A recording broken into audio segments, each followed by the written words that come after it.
Ի՞նչն է քեզ պահում տեղում, երբ կոչված ես առաջ գնալու։ Դու ուզում ես առաջ գնալ։ Ավելի ուժեղ հավատք, ավելի խաղաղ սիրտ, ավելի խոր կանչ։ Բայց միշտ մի բան կարծես պահում է քեզ ննկետում։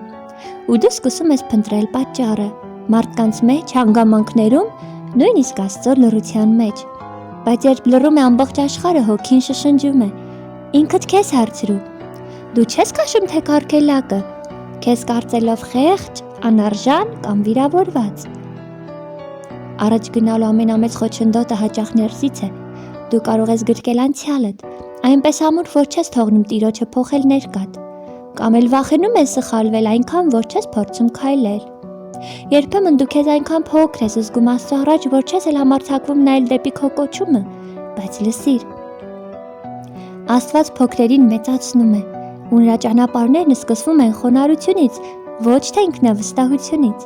Նա չի սպասում, որ դու կատարյալ լինես, նոր քեզ առաջնորդի։ Նա ուղղակի սպասում է, որ դու վստահես իրեն, որ բաց թողնես վախդ, անցյալդ, մեղքդ, ցավդ եւ բռնես Տիրոջ ձեռքը։ Երբ դու հրաժարվես քո ներքին երկմտանքներից, նա ցույց կտա ճանապարհը, ոչ թե լայն, այլ ուղիղ ու իր խոսքով լուսավորված։ Քեզ պահում է ոչ թե խավարը, այլ այն մի բանը, ինչից չես հրաժարվում։ Այսօր բաց թող դա, եւ Տերը ինքը կտանի քեզ առաջ։